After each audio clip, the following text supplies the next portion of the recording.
All right, good evening, ladies and gentlemen, and welcome to the maiden edition of Girl Talk Twitter Space. Hi, my name is Emmanuel Lajima, and I'll be your hostess for today. So, most of you already know why you're here today. I mean, there has to be a reason why you decided to join us on our Twitter Space. But then, for those of you who don't, like I said, this is the maiden edition of the Girl Talk Twitter Space. Today, we're going to have a conversation that is centered mostly among women, around the works of women and, how women operate, etc. But then, so we're going to narrow down the conversation mostly to the conversation about menstruation, because there's a lot of questions that women have when it comes to their periods and what to do with their periods, what to do before their periods, why certain women have cramps, and all those things. Are like a lot of conversations that are going to happen around that particular topic. So today we decided that we're going to have a doctor, someone who is already in the space, someone who is well vested in the conversation we're about to have, is going to talk to us about, this particular thing and how to go around our periods, especially as women. And, the men that are here, how to help your girl when she's in her period. So, ladies and gentlemen, please help me welcome Dr. Florence. Hi, Doc. If you can hear me, you can unmute yourself and say hi. Hello, good evening. Good evening, Doctor. How are you? I'm great. I'm amazing. I mean, for a young doctor, you're so pretty. You're so, I mean, because I saw a picture and I was like, hey. I was like, hey. Pressure. I mean, You're already giving me pressure. No pressure. I mean, I'm all for women empowerment and all. But even when I saw your picture, even me, I was like, this one. Down. Charlie. I'm very good to have you here. I'm so glad to be here. Awesome. So we don't want to waste much time, so we're just going to go straight into it. So guys, this is what's going to happen, right? You're going to ask the doctor questions with issues pertaining to the menstrual cycle. I mean, we're going to have a broader conversation another time. This is the maiden edition. We want to tailor it to one conversation so we don't lose track of time, etc. So we're going to open the lines and allow everybody to ask the doc a question. That is, if you have one, and then we'll take it from there. So that is what we're going to do right now. Doc, Yes. do you want to tell them something before we go on? Oh, yes. I thought I am supposed to talk to them a little bit and sensitize ourselves with what menstruation is and the whole thing about menstrual health. And then after the talk, we can have our questions if I didn't answer your questions through my talk. If that's understandable. All right. So, do I tick off? Yes, please, Doc. The stage going. Thank you, Mike. Thank you. Okay, so good evening, everybody. This is weird, me talking to myself and not having a response back, but we are going to try. This is my first time on Twitter Space, so please pardon me if I go outside of the norm. Good evening. As our eloquent host said, my name is Florence. I'm currently at the Signora Regional Hospital where I'm having my clinical rotations, and I am very, very, very happy to be here this evening to talk to us, have a girls talk about menstruation and menstrual health, because I really do believe that this is a topic that is not talked about well enough, because this is something that affects more than half of the population of the world. The guys always want us to understand that there are more women than men in the world. So more than half the population of the world, at some point in our lives, we experience and go through menses and menstruation. And we go through this for more than 30 years of our lives. So imagine you start somewhere around 15 years and you are ending somewhere around 50 years. So for 30 plus years, this is something that happens to you every month. And so it is very painful when you meet some women that don't even know why they menstruate, or how menses comes about, or anything about menses. So I am very, very happy, and I want to extend a very big thank you to the organizers and sponsors of this program for making this platform available for us ladies to be able to talk about our menses and menstrual health. Personally, I want to start off by saying that personally, I am not a fan of menses. And I think that I share this with a lot of ladies. From the very first time I had my menses, which I think around 13 years. I actually do quite remember it was a Monday morning and I was getting ready to go to school. I was in the bathroom and then I take off my underwear and boom, I see it. And then in my mind, in your mind, you know what it is, right? Because you've been taught in integrated science, class 3, class 4, class 5, you know what it is. But then I didn't want to accept what it was. So I kid you not, I stood in the bathroom and I started to pray. And I distinctively remember using the Bible verse, God, if you will, let this cup pass me by. And I didn't even add the part that says, hey, I'm serious. So I didn't even add the part that says that not by your will, not my will, by your will be done. I was even giving God a choice. He should just let this cup pass me by. That's just And I ended up going to school without putting on a pad or anything because I felt like if I put on a pad, then that means that I've accepted that it is really menses. And if you're a lady and you've gone through menstruation, you know what is about to happen to me for the rest of the day. And so I was so embarrassed the whole of the day. And so it has left me very traumatized when it comes to menstruation. And so it took me growing up, being in the field of science and health, and learning and understanding what our bodies do as women, okay, and understanding what menses is, for me to be able to actually appreciate and be able to navigate my life in such a way that I am no more traumatized by menses or menstruation.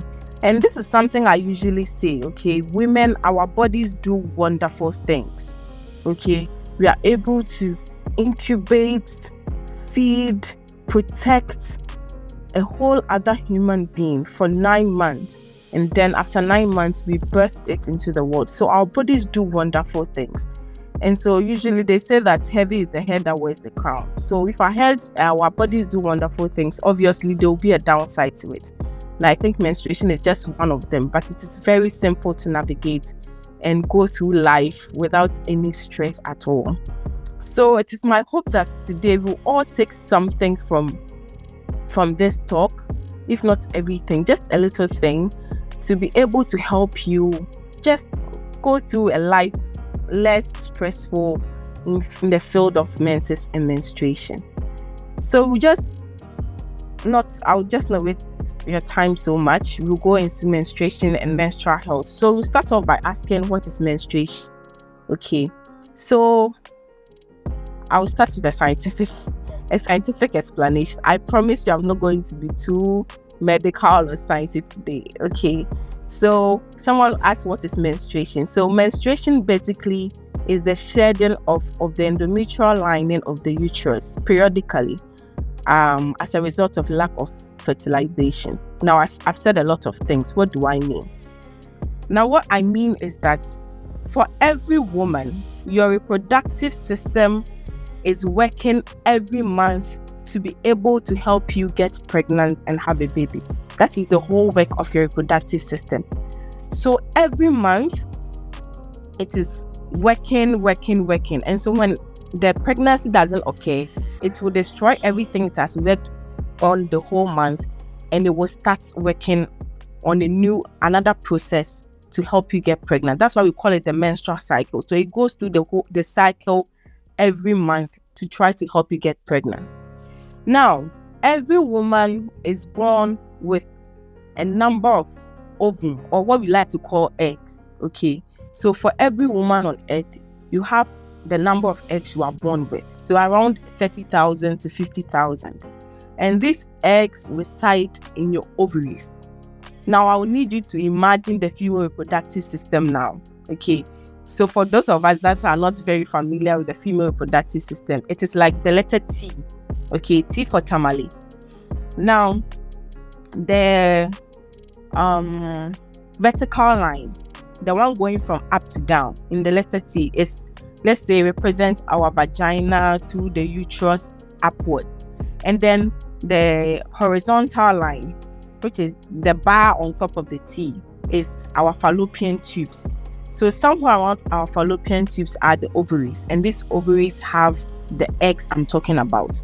So every month, your body, by the help of hormones, will grow one of the eggs and release the egg into the fallopian tube. So the egg will be released and the egg will just be sitting there waiting for a gentleman to come knocking and leave some sperms there, so that the sperms will fertilize with this egg for pregnancy to occur. So every month your body will release one of the eggs and the egg will just sit in your fallopian tube and wait for, if you should have sex and then there are sperms, fertilization to occur, and then you'll be pregnant. Now, apart from the egg that your body will release, your uterus, or what we call the womb, will also start preparing a place for the baby to come and sleep if you should get pregnant. So even though you're not pregnant yet, your womb will start preparing. So it's just like as women, when you get pregnant, you don't know what is going to happen, whether you're going to have the baby, whether unfortunately you're going to lose the baby, or whatever is going to happen. But you start buying your baby cots, you start buying your clothes, your diapers, everything, just in preparation for the baby. So that's exactly what your womb does. Your womb will start preparing a place where the baby would come and lie if you should get pregnant.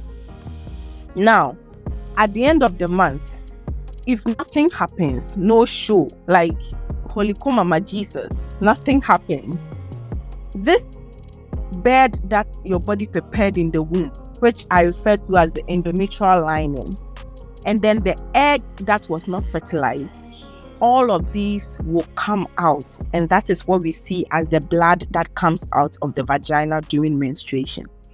So menstruation usually composes of blood, usually from arteries, the ovum or the egg that was not fertilized, and then the endometrial lining, which is the bed that the womb prepared for the baby.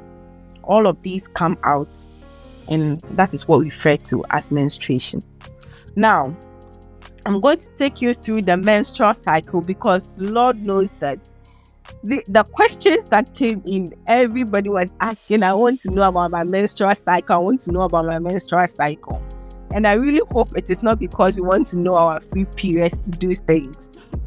So we are just going to go through, sorry, But guys, tell us to go through them. Tell us the truth. If that is what you tell us the truth. I was shocked. Like, everybody wants to know their menstrual cycle. I said, girls are doing things. So we were talking about getting into the menstrual cycle and just understanding what we call the menstrual cycle. What are our free periods? What are the days that our chances of getting pregnant is very, very high? And basically what happens to us every day throughout the month. Okay, so I talked about the fact that our reproductive system is like the letter T, where we have the vagina in the uterus forming the line that goes from down to up. So basically the vertical line, and then the horizontal line would be our fallopian tubes, and just around the tip of the fallopian tubes are the ovaries. And I talked about the fact that we are born with a particular number of eggs. Okay, so by the time you get to adolescence, these eggs are around 30,000 to 50,000. And every month, your body would produce hormones that will grow one of these eggs, and that will be released. We've talked about all of that. So we were getting into the menstrual cycle. So I was saying that every woman has a mean, or let me say the normal menstrual cycle days are between 25 to 35 days. I'll take it again. Your menstrual cycle as a woman, the normal range is between 25 to 35 days. That means that from the day you have one menses to the next menses. Okay, so this month you've had your menses maybe on the 4th of June. The day you have your next menses, maybe on the 1st of July or on the 17th of July, the number of days between today, which you've had your one menses, to the next menses should be 25 to 35 days, and that is the normal range. So you see a lot of ladies complain or come to the hospital Look, I have irregular menses. Irregular menses. Ask them, what do you mean? They'll say, okay, so on January I had my menses on the 1st, and in February I had it on the 12th, and in March I had it on the 25th. So they think it's irregular. So your menses regularity doesn't isn't based on the dates of the month you have your menses. You have to calculate the number of days between one menses and the other and see if that number of days is consistent. That is when you say you have a regular or an irregular menses. So for those number of days, it is not like stagnant for every woman. It's a range. So if you fall anywhere between 25 to 35 days, it's a regular menses. Okay. So we would take an example of a 28-day cycle. That is the very common one. Most ladies have 28-day cycle. So when we take a 28-day cycle, cycle day 1 is usually the first day you have the menses. Okay. And let me say this quickly. The normal days you're supposed to have your menses, okay, how many days you're supposed to bleed for is usually between 2 to 7 days. Okay, so 2 to 7 days. So if you're someone that has your menses for 2 days, it can be very normal in the absence of other signs and symptoms. Someone has their menses for 3 days, it can be normal. Someone has them for 7 days, it can be normal. Okay, so the normal range is 2 to 7 days. Okay, so let's take someone that has a 28-day cycle and the person menstruates for 5 days. Okay, so cycle day 1 is the day you have your menses. So you have your menses for 5 days. So cycle day 1, 2, 3, 4, 5, you're having your menses. Now, the moment you have your menses, it means that the egg and then the place that your body prepared in your womb to have the baby for the last month is coming out. Do you get it? So you have your menses for 5 days, and that's the egg from last month. So the moment you start shedding off the eggs and the endometrial lining from last month, your body will start preparing the next egg to release. So day 1 to day 5 you are menstruating. Right after that, your body has started preparing the next egg. It has started releasing the hormones your body needs, the estrogen, the progesterones. Okay, so it will start preparing the one egg, one out of the 30,000, 40,000 we have. So it will keep producing hormones to grow one of the eggs, and the egg will keep growing until day 14. This is when the egg will be released, and this is what we usually term as the ovulation day. Now, remember, this is for a 28-day cycle. So if you have a 28-day cycle, halfway through your cycle, which is day 14, is your ovulation day. It's usually the day that you release the egg. So if you have a 30-day cycle, somewhere around the day 15, okay, so for every number of days you have your menstrual cycle, halfway through is usually your ovulation day. Now, why is the ovulation day important? The ovulation day is important because this is the day that you have released your egg. So this is the day that you are usually most fertile. So around these days, if you should have sex without protection, the likelihood of getting pregnant is very, very, very high. So and usually some ladies will experience pain during these days, and it is very normal. Okay, so some ladies, you realize that sometimes halfway through your menstrual cycle, okay, maybe a week or two after getting your menses, or a week or two before getting the next menses, you feel some pain around your pelvic area, sometimes on the left, sometimes on the right. It is very normal. It is not every lady that experiences this, but it is very normal. It is known as ovulation pain. Okay, so we've talked about the fact that on your ovulation day you are most fertile. Okay, so what other days are you most fertile? Usually the day after your ovulation day, you are also very, very fertile. This is because that the ovum or the egg that you've released have a lifespan of 1 to 2 days. So 24 to 48 hours, your ovum or the egg you've released is still, how do I say it? It's still active, it's still fertile to be fertilized. Okay, so usually day 14, day 15, you are still very fertile. Now, another day or other days that you can be very fertile, or there's a high chance of getting pregnant if you should have unprotected sex, it's usually 5 days prior to your ovulation day. Now, let me explain it. Day 1 to day 5, you've had your period. Okay, you are done. Day 6, day 7, day 8, you are just chilling. Day 9, somebody's son comes to visit you. Okay, and you decide to have sex because, well, I just finished having my period, so I mean, I should be in my free period by now. You have sex, and the gentleman leaves some of his children inside you. Okay, they leave the sperms inside you. Now, the male sperm has a lifespan of 3 to 5 days. So it can live inside you for 3 to 5 days. So let's make an analogy here. The man has come, you've had sex, there is sperms inside you. Now this is around day 9, which is actually very short after your menses, 4 days after your menses.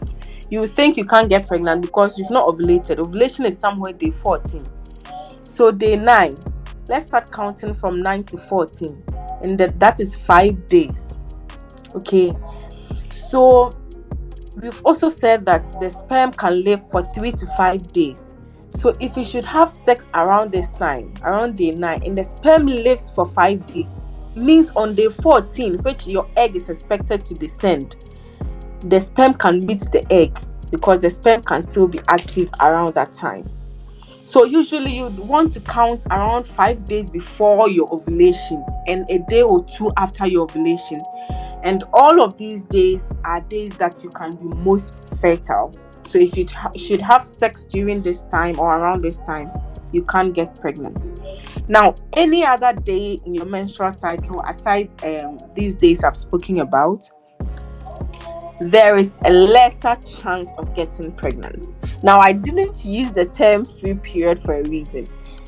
There is a lesser chance of getting pregnant. Not that like you can just go and do whatever it is that you want. So many ladies end up getting pregnant in days that they assume are their free period, because nowadays, due to the use of contraceptives, sometimes our diet, the whole menstrual cycle has been turned upside down. So if your menses is not very regular, you can't be so sure that it is going to follow this pattern religiously. So you can't go by it and decide to have sex without protection because you feel like it's your free period. Okay, so now we've talked about menses and menstrual cycle. We've known days that we are most fertile and days that we are least fertile. So we've understood menstruation as well. Now I would like to talk about some of the anomalies that usually happen in some women around menstruation. When I say anomaly, I mean this is the normal way that you're supposed to have your menses. Okay, normally you're supposed to have a 25 to 35 day cycle, have your period for 2 to 7 days and all of that. But some women don't, their bodies don't conform to this rule, and those are what we term as anomalies. Now the first one I would like us to talk about is amenorrhea. So amenorrhea, in medicine, whenever you see an A in front of a condition, means the absence of it. So amenorrhea is the absence of menstruation. Okay, and this usually happens, there are two groups or two sides of this condition.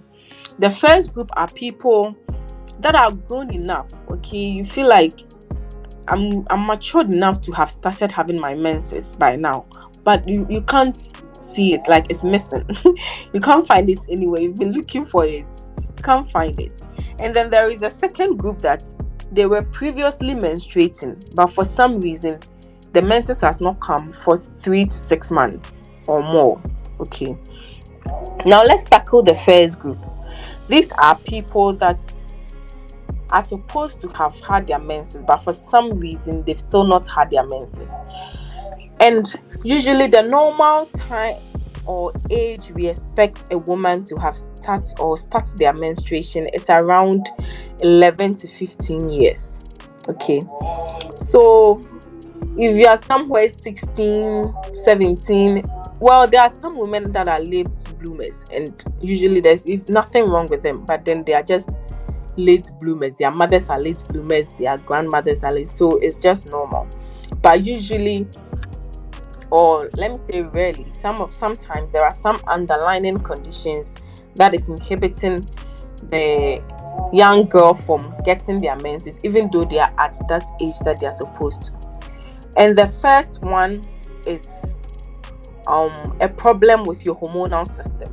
Okay, so I talked about the fact that the whole thing about menses, menstruation, isn't it wonderful how your body knows that at this time I'm supposed to release the egg, and then your uterus knows that the egg has been released, so I'm supposed to start preparing the place, and then all of that is controlled by chemicals we call hormones.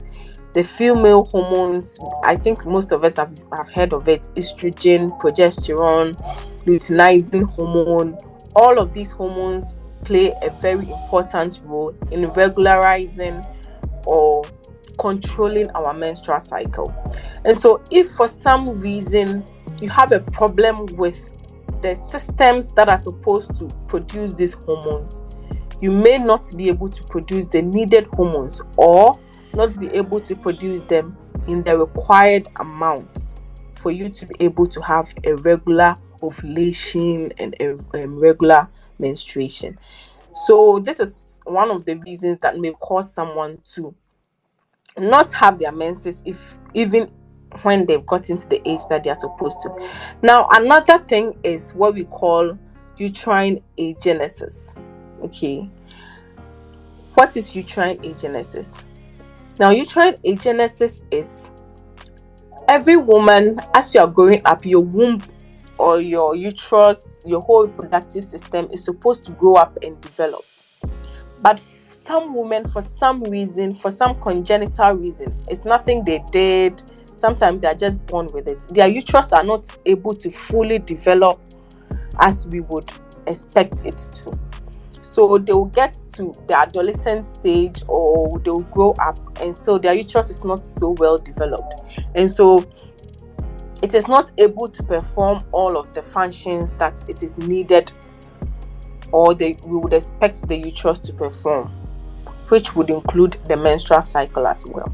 So if you have any of these conditions, or you are this age and you expect to have your menses, but still you've not seen your menses for some reason, you might want to pop up at the hospital for us to have scans done, ultrasound scans, to be able to ascertain exactly what the problem is. And if there is no problem, you just come and sit home, and some years, months, your menses might just come and it will just not even be a big deal. Now, to the second group, which are people that were previously menstruating, but for some reason the menses have stopped for some months. Now, the very first culprit, and I know everybody is thinking this, is pregnancy. That is the very first culprit. If you come to the hospital and you say, I've not seen my menses in so and so months, the first thing we do is a pregnancy test. So usually, sometimes you are pregnant even without knowing. It happens. Some women can get pregnant to about 6 or 7 months, and they didn't even know until they come to the hospital and we do a test, a blood work, or a UPT, a urinary pregnancy test, and ascertain that they are pregnant. Sometimes they're even shocked that they are pregnant. So pregnancy is usually the very first culprit when it comes to not seeing your menses for some number of months. The second one is contraceptives, especially the emergency contraceptive pills. Hello, I'm so sorry. Please, can you hear me now? Yes, you're back now. Okay, so where did I cut off? Because I think maybe my line was breaking and I didn't realize. All right, so Doc, we lost you at where you were talking about how this affects people who equally have done abortions that are not necessarily Okay. clinical abortions. Okay. Thank you. Okay, so I was talking about the Asherman syndrome. Okay. And this, as I spoke about, is usually it affects people that have had the DNC procedure. Okay. And so I explained how when for some reason the baby is being scrapped off, some parts of the uterus can be affected. And this is the area that, as I spoke about before, the uterus usually prepares for when you are pregnant, a baby will come and lay. So if there is any damage to that part, usually that's preparation and um laying of the baby, the whole preparation does not usually go on well. And so you may not be able to go through the regular menstruation that other people go through. And other causes can be fibroids, cysts, uterine cysts, ovarian cysts, and usually very normally sometimes environmental and social causes can even affect your menstrual cycle. Okay, sometimes stress, be it emotional, psychological, physical, all of these things can affect, because when you are stressed, your whole system is stressed. Okay, and so it includes your reproductive system and everything that goes on throughout the month. So all of these things can affect your menstrual. Sometimes if you change environment, you are in Ghana and for some reason you've got a visa to Russia. Russia and Ghana, we are on opposite sides. Ghana is very hot, Russia is very cold. So all of these environmental changes, even the diets, okay, when you change your diet for some time, it can affect your menses for a while. And sometimes when you lose weight or gain weight very fast, someone takes a month to lose like 10 kilos, 15 kilos, all of these things can affect your menstruation, and you may not see your menses for some number of months. Now, the next group I want to talk about is, or the next condition or anomaly I would like to talk about is menorrhagia, or what we usually term as heavy menstrual bleed. So in the beginning, I talked about the fact that is the question for me? Okay.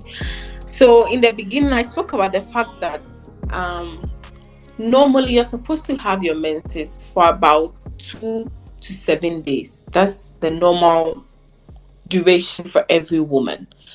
But if for some reason your menses goes beyond the 7 days, or you fill up at least 4 pads in a day.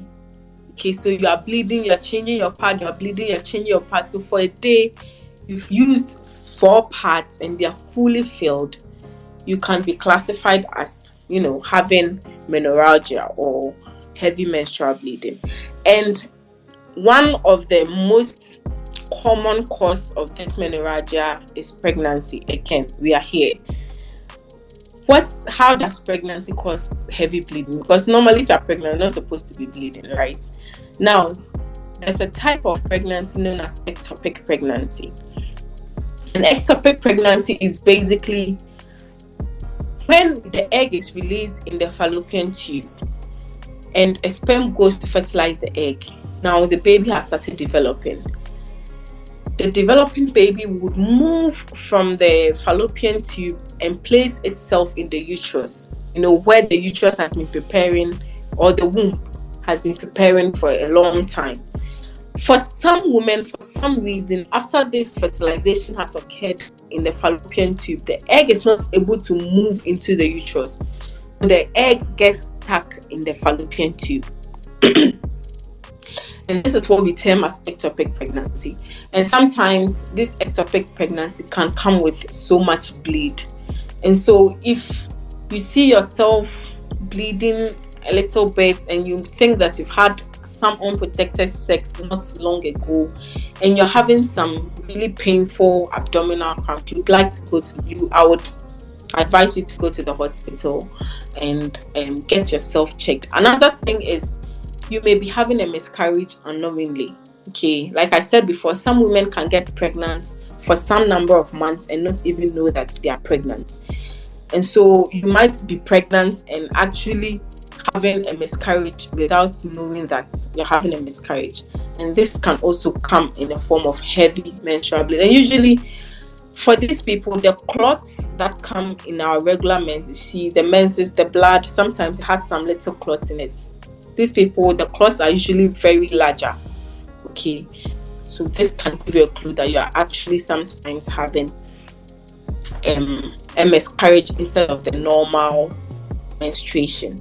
Another thing is fibroids and polyps, as I spoke about before. These are all things or conditions that can cause heavy menstrual bleed. Another it's not so common, very uncommon condition is what we term as the von Willebrand disease. This is a condition that occurs in some people that lack some coagulation factors. Okay, so usually when, let's say, you are cutting onions, you are preparing something in the kitchen, and a knife cuts you, okay, you bleed for a while, but your body finds ways to stop the bleed on its own. And it does this with the help of some chemicals we call coagulation factors, okay. But for some people, for some reason, they are born and then they have innately or congenitally, they lack some of these coagulation factors that could help them stop bleeding on their own. So for such people, the moment they start to bleed, it is very hard to stop. And so during their menses, they will bleed and bleed. And sometimes interventions, we'd have to give them some medications to stop the bleeding. So this is a condition that also exists. It's not very common, but some women suffer from this condition, and this can also cause you to have heavy menstrual bleed or menorrhagia. And for these people, it is very common to see, because it's not just with your menses. Sometimes you see that if something cuts you, you bleed more than a regular person. So if a regular person will bleed for like 2 minutes, 1 minute, you find yourself bleeding for like 5 minutes or more. Okay, so all of these conditions are some things that can cause a woman to have heavy menstrual bleeding. So if you find yourself wetting so many parts in a day, find yourself bleeding for more than 7 days, I would advise you to also come into the hospital so that we find out exactly what is happening and be able to help you as needed. Now, the next group or anomaly I would like to talk about is irregular menses. And I feel like this term is so abused. What is irregular menses? So irregular menstruation is menses or seeing blood outside of the days you're supposed to see blood. So you're supposed to see blood on your menstruation day 1 to maybe day 7 or day 5. But then somewhere in the middle of your menses, you see some blood. Sometimes somewhere at the end you see some spotting and you don't understand what is happening. So number one cause again is our contraceptives. Okay, so if you use and abuse contraceptives, like I said before, it upsets your hormonal balance. Okay, so your body has a way of doing these things. It has a system. If it wakes up in the morning, it knows that it has to release this hormone and do this and do that. But then here comes this contraceptive pill, especially the emergency ones, that just comes and then it will just ransack the body's whole system, the body's whole way of doing things. So even days you're supposed to bleed, you're not bleeding. Days you're not supposed to bleed, you are bleeding. So it just upsets everything. So number one cause is usually the use and abuse of emergency contraceptive pills. Again, another very common reason why we may see irregular menses is within people that have just started to have menses. Now, when you start having your menses, your first menstruation, which we usually term as the menarche, for 1 to 5 years, sometimes your menses is not regular, and that is normal. It takes a while for your menses to regularize. So it takes sometimes 1 to 5 years. So if you've just started having your menstruation and you see some irregularities, sometimes it is just normal. There is nothing wrong with you. Your menses is just taking its time to regularize. Again, other conditions like the polycystic ovarian syndrome, the cysts I spoke about, can cause your body to bleed when it's not supposed to. Sometimes some uterine polyps can all cause your body to bleed when it's supposed to. Again, another very common one is infections. Okay, some people have vaginal infections, and these vaginal infections can be very uncomfortable, itchy, and women will tend to scratch the place a lot, and this will cause some wears and tears that can bleed with time. And even sometimes these vaginal infections can affect our reproductive system in such a way that there can be bleeds on days that are not supposed to see bleeds. Okay, so irregular menstruation, if you're having irregular menstruation and you think you're not abusing hormonal contraceptive pills, or you've not just started your menstruation, again, you can come so that we see if you're suffering from any of these other conditions I've spoken about, or you're having an infection or anything of that sort, so that we can help you, regularize your menstruation.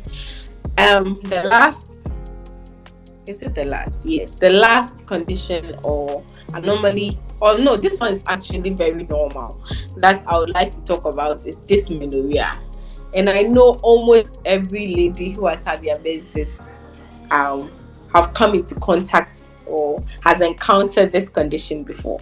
And dysmenorrhea is just pain during your menstruation. Okay, so everybody knows about this. Guys, if you don't know, that is what causes women to, sometimes of the months, our faces are so crunched in, like we are so angry every day. This is one of the reasons why we are like that at sometimes in the month. So what causes dysmenorrhea? Okay, so dysmenorrhea or painful menstruation is in two forms. There is the primary and then there is the secondary. Now, the primary pain is just the normal pain that comes with menses. Okay, and this is because your body produces some chemicals known as prostaglandins. Now, these prostaglandins cause your uterus to contract a lot so that it will be able to expel all the blood and everything that we want to come out during menstruation. So usually these prostaglandins also have the ability to cause the pain that we feel during menstruation, because you are releasing these prostaglandins, they are causing your uterus to contract, and so the contraction is what we feel as cramps during menstruation. Also, there was a question about diarrhea during menstruation. Yes, this is also the work of prostaglandins. So sometimes these prostaglandins can travel from our reproductive system, the uterus, into our digestive system. Okay, so that will cause cramps, and as you are cramping, the food within your system is moving fast. Okay, so it comes out, and that's the diarrhea sometimes we experience during our menstruation. So yes, if you do experience diarrhea during your menstruation, it is very normal. Most of us go through it, and it's not everybody that goes through it. So if you're also not seeing diarrhea, it is also very normal. Okay, so that is the primary dysmenorrhea. What of the secondary dysmenorrhea? Now, the secondary dysmenorrhea is painful menstruation, all right, but then there is an underlying condition. There is something there that is causing the pain, and this type of pain is different from that of the primary, in a sense that this pain is very, very severe sometimes. Okay, sometimes this pain is very, very severe, and then people are not able to contain themselves when they're having this pain, but they have to be brought to the hospital to be put on some strong analgesics before they're able to, feel a little bit fine. Now, someone will say, how do I differentiate between the primary and the secondary? Because the primary, there's usually nothing wrong with you. It's just normal menses pain. But the secondary, there is something wrong, and that is what is causing the pain. Number one, if you want to differentiate between the primary and the secondary, usually the primary pain is consistent. What do I mean? If the pain is, let's say, around level 5, okay, you have level 5 of pain, every month the pain is always around the same area. It's the same pain every month. But then with the secondary one, the pain progresses with time. So as the years go on, the pain becomes much harder to bear. Okay, so with the secondary one, the pain will keep progressing as the years go by. Another difference is that with the primary one, usually it ends at the end of menses. Even sometimes some women experience this pain just within the first 3 days of the menstruation. If even they are menstruating for 5 days, the first 3 days you have your pain, and then the fourth and the fifth day you are fine. But with the secondary dysmenorrhea, usually the pain can continue even after your menstruation for some days. You still be having this um abdominal pain that we are talking about. Another difference is that with the secondary pain, it can come with some other signs and symptoms, such as painful sex, what we term as the dyspareunia. So what happens is that with secondary dysmenorrhea, sometimes when you're having sex, you experience pain. And I'm not talking about being a virgin and having sex for the first time kind of pain. I'm talking about you are 10 years into sex, but you still have pain during sex. So this might prompt you to, think about possibly having secondary dysmenorrhea. So now, what do I do? If you have secondary dysmenorrhea, it's very simple. You come to the hospital, we go through the necessary tests to be able to identify exactly what is wrong. Sometimes some conditions such as endometriosis, sometimes you have some pelvic inflammation, or sometimes fibroids or PCOS can all cause this secondary dysmenorrhea that some women experience. So coming to the hospital, we take the samples we need, we do the test that is needed, and we'll be able to identify exactly what is wrong and treat it so that your pain can subside. Now, if you're having primary dysmenorrhea, which is the normal pain that we all have during menstruation, what can we do, to maneuver this pain so that we don't feel it as much, if not at all? I love to not feel it at all. Like I don't want to even have a pinch of the pain. I'm a soft girl. I don't want pain. Okay. So what can we do to, if even experience it to be in a lesser degree? The first one is be stress free. Okay. Stress. Sorry. We found out that women, sometimes the months that they are most stressed, their pain level during their menstruation is very, very high. So, throughout the months, try to be stress free. Don't let anybody bother your life. Whether it's emotional stress, whether it's physical stress, whatever you're going through, try to, if it is yoga, if it's meditation that will help you, just try to lay off some stress. Okay. And then the next one is diet. It has been found that if you eat properly, and if I say properly, I mean you're eating your veggies, you're eating your fruits, you're eating balanced diets instead of the sweets and then the fats and all of that. It can help you actually get lesser cramps during your menstruation. So let's make sure to, switch up our diets a little bit, especially when don't go tricking the body with your sugar and your everything throughout the month, and some few days your menses, you start switching to your veggies and fruits. It's you can't trick the body, okay?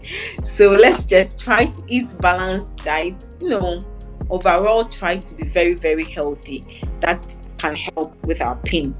The next one, and this is where I would call my guys in, is heat therapy. Now, heat therapy is basically, there are heat pads. Okay, I've actually not seen one in Ghana yet, but then there are heat pads that you can put at your abdominal area whenever you're having your menstruation. These help lessen Oh, the Doc, cramp. don't let them off the hook. There's some in Ghana. There's plenty in Ghana. Oh, thank you. I've personally never seen one. So I they said there's some in Ghana. So the guys, please, if you want your girl or your wife or whoever to be less, annoyed during their menses, you can go and purchase this. And then whenever she's having her cramps, you just put it at the abdominal area and then, massage it a little bit. And these help smoothing out the cramps that the lady is having. Okay, and if you can't get hold of heat pads, it's very simple. Just get a towel, a small towel, you put in hot water, you squeeze the water out, and then you take a dry towel and wrap it around this now hot towel, and that can be your heat pad, and you just put it around the area, just to lessen the whole inflammation and the whole cramping that is ongoing. Again, it has been found that exercising can help reduce the pain, because when you exercise, you release hormones known as endorphins. Okay, and endorphins are known to be natural painkillers. So I know, God is my witness, I don't want to exercise during my menstruation because I'm busy going through the pain. But there are some ladies that are actually really, really active and they don't play with their gym. So exercise can really, really help when it comes to trying to curb your pain or dysmenorrhea. So if all of these methods don't help, okay, then we come to the medical or the drug aspect. No, what drugs can help us lessen the pain that we feel in menstruation? I'll start with the very basic one, which is paracetamol. And I know it doesn't work for most ladies, so don't crucify me with Jesus, I beg. But for some ladies, paracetamol does work. And if it works for you, if you have very minimal pain and paracetamol works for you, that's fine. You can take paracetamol. You can take 1 gram in the morning, afternoon, evening. You are fine. Now, for those of us, the daughters of Eve, that paracetamol don't work, there are these group of drugs that usually very much help in menstrual pain, and they are known as the non-steroidal anti-inflammatory drugs, or what you usually term as the NSAIDs. And examples of these are aspirin, ibuprofen, and diclofenac. Okay, and these drugs help so much with menstrual pain because they are able to inhibit those prostaglandins I spoke about. You see, I said that these prostaglandins are responsible for the cramping and then the pain we feel during the menses. These group of drugs are able to inhibit the production of these prostaglandins. So if the drug is inhibiting the prostaglandin release, obviously the pain is going to subside. And so these drugs are very good in curbing menstrual pain. And the downside to these drugs are that they have the propensity to cause peptic or stomach ulcer. Now, don't shake, okay? These drugs cause stomach ulcer when it is used for long periods of time and usually on empty stomach. Okay, so I advise you that if you're taking your ibuprofen, you're taking your diclofenac, if even it is the suppository, or you're taking your aspirin, don't forget food. Always eat before you take the food, the medicine, and don't take it for long periods of time. Okay, if you're having your pain during the first 3 days, you take your pain medication and you stop. Until the next month when you're having your pain, you take it for 3 days, you stop. Don't take it for the whole month. Something small cuts you, take your ibuprofens. No. If you abuse the drug so much, you can't get stomach ulcer, and especially if you take it on an empty stomach. Now, if para doesn't work, NSAIDs don't work. There are also this group of drugs known as antispasmodics, and they include the Nospa, the Buscopan. I think some of us have seen these drugs. And these drugs are also able to stop the muscle cramps, okay, the cramping of the uterus that happens. So sometimes for some ladies, these help. If some two combine these antispasmodics, that's the Nospa and then the butal, I've forgotten the name. The Nospa and then the Buscopan, yeah. Some combine these two with paracetamol and helps them very much.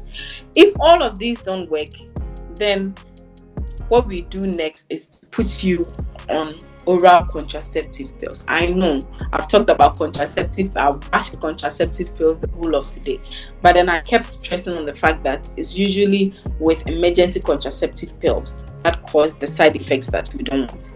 Now, with oral contraceptive pills, what these do is that they produce the hormones that naturally your body produces to regulate your menses, but they produce them in very small amounts. Okay, so if your body, let's say your body was producing a gallon of estrogen, that will go and form the endometrial lining that will come off for you to have your menses.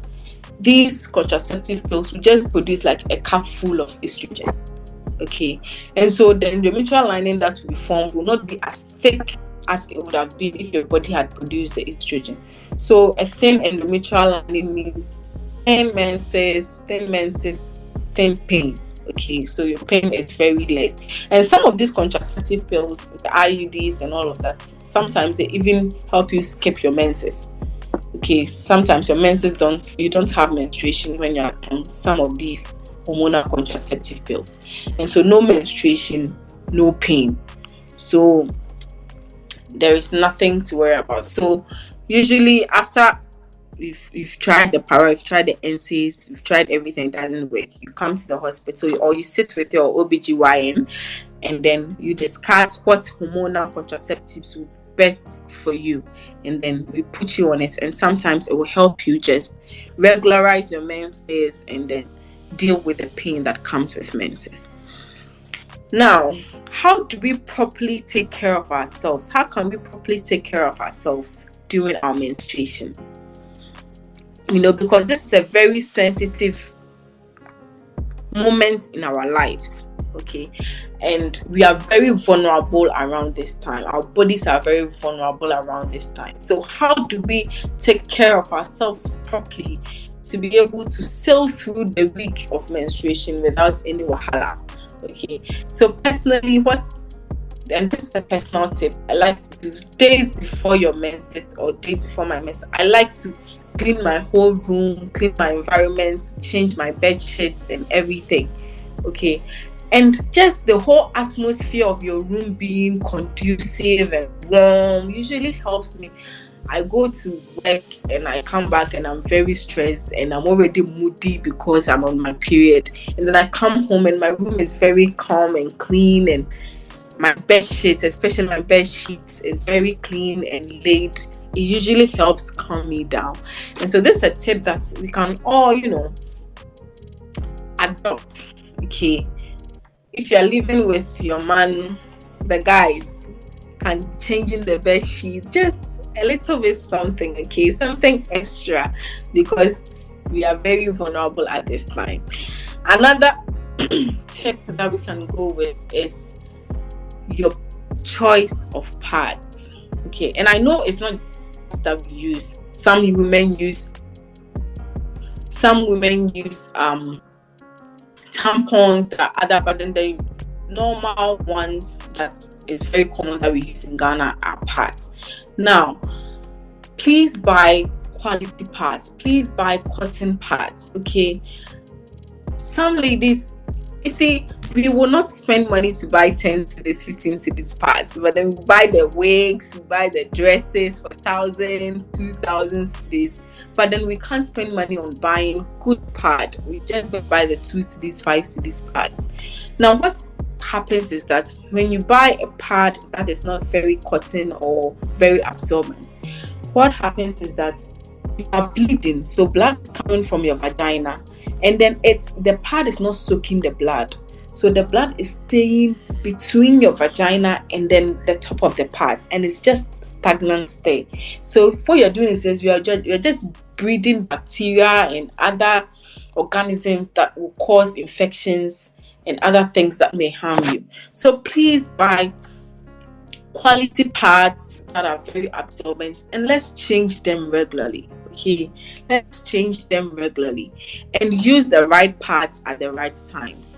Usually the pads are demarcated into, we have the heavy bleeds and then the light bleeds. Don't wear the light bleed pad on days that you know you'll be bleeding heavily. You just disgrace yourself. So let's buy the right pads, use the right pads, and change them frequently. Okay, the next one is personal hygiene. Personal hygiene. If you are the daughter of Eve and you bath once a day, please, during the time of your menses, let's just increase it. Okay, at least twice in a day you should have your bath and you should change your pad. I don't want to stress on this too much to make it seem like, so let's just move on. Okay, my time is, so let's bath regularly around this time. Okay, because the place is very sensitive around this time. And usually some women have been this debate about, should I use soap, should I not use soap?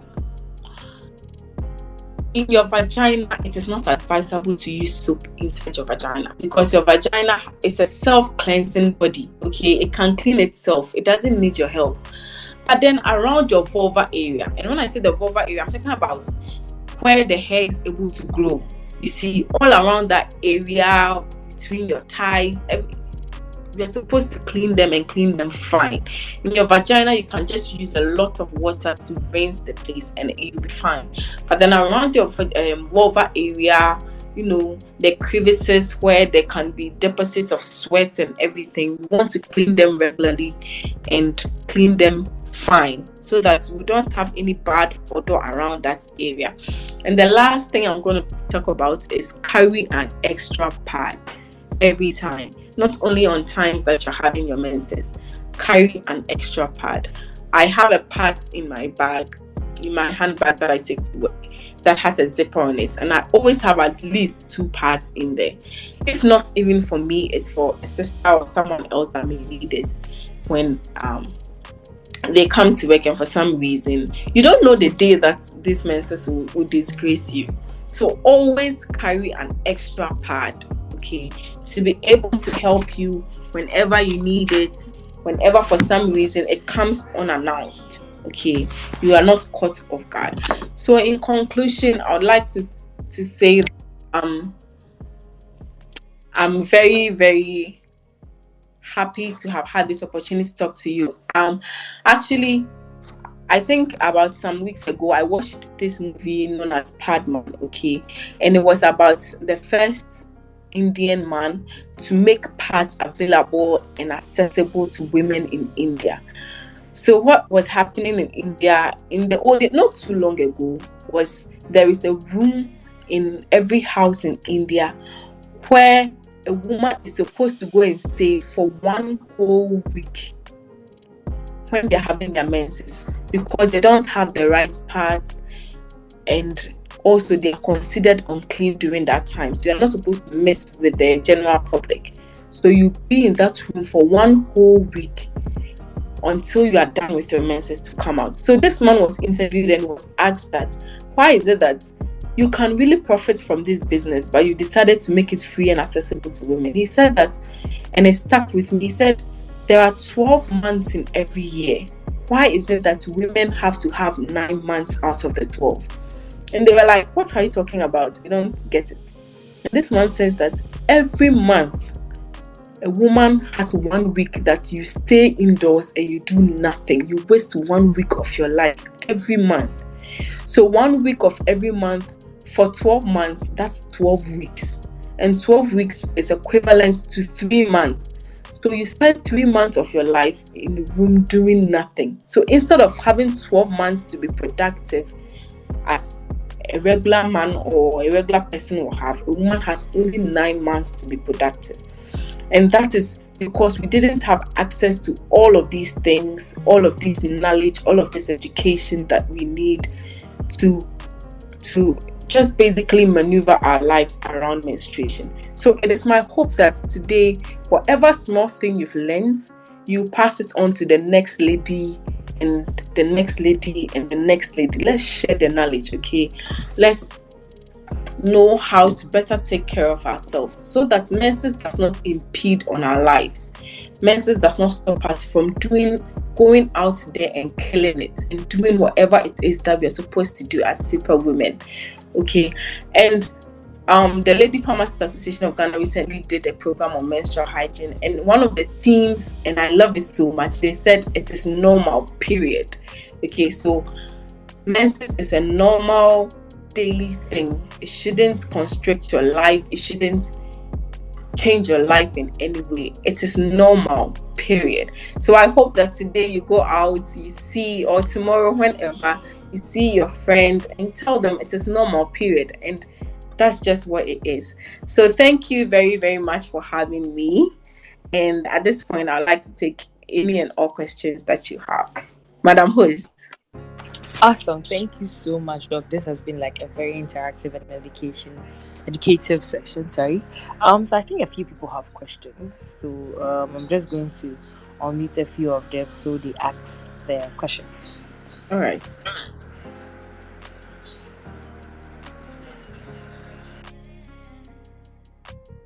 So guys, basically if I make you a speaker, that means I'm giving you a chance to ask your question.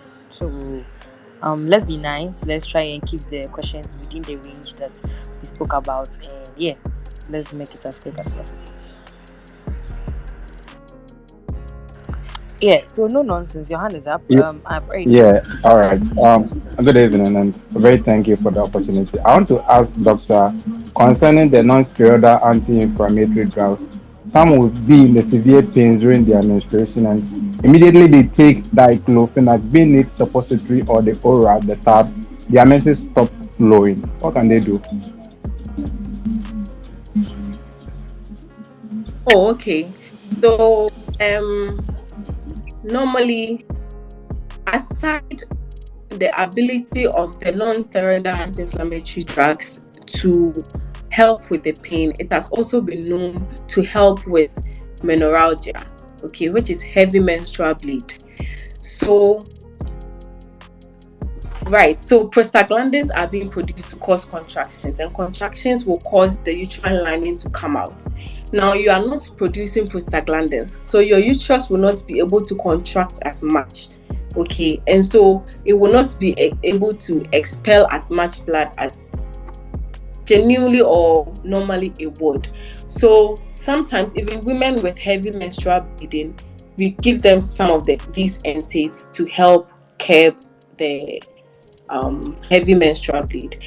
But then if you are taking the non-steroidal anti-inflammatory drugs and your menses is cutting shorter than it usually should have, then I advise that we switch from the NSAIDs to other form of drugs that we've spoken about. Or you go see your doctor and then they will switch you whether to the contraceptive pills or to the antispasmodics, the Buscopan with the para or any of the other drugs, because you're not supposed to have your menses cut, because if the blood is not coming out, obviously it's staying inside, and that's not something that we want. So yes, we can switch from NSAIDs to other forms of drugs if the NSAIDs are causing our our menses to stop. Thank you. All right. Thank you very much, Sak. I hope that answers your question. Yes, please. Yes, please. Thank you very much, Doc. Awesome. Okay. So callers would also like to ask a question. I can't hear. Is it just me or? All right. I don't think Paul is asking a question. So McLean is going to ask a question now. McLean, I'm enabling you to be a speaker so you can ask. Oh Okay, shit. Paul. Hello. Hello. Yes. I was asking that how would one know the cycle of her menstruation, being it 28 days or 30 days, so that, because I think if the person knows the cycle of her menstruation to help matters, so how would one know that I have 28-day cycle or 30-day cycle?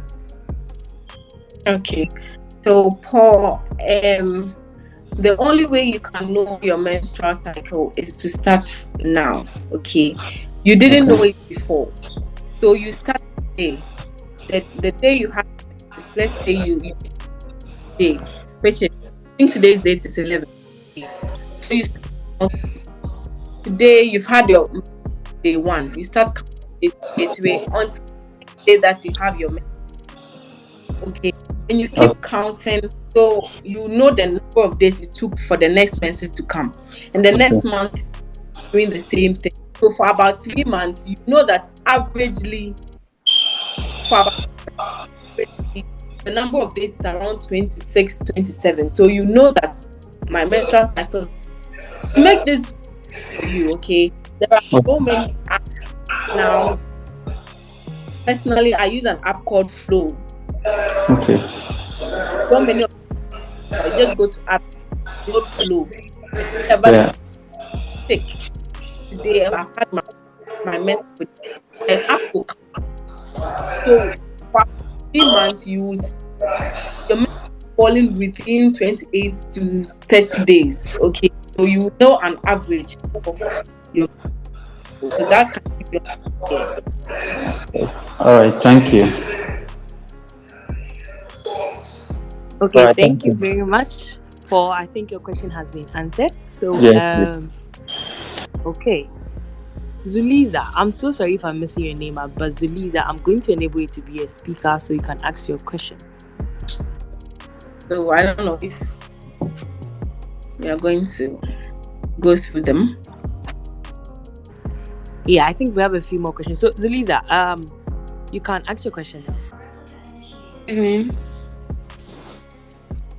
Yeah, good evening. We can hear you. Okay. To ask this question, some people believe taking of NSAIDs or analgesics when menstruating has these effects on fertility. So I really wanted to explain that. Does it really have effect on Please, is it my fertility? network or everybody else can? You said?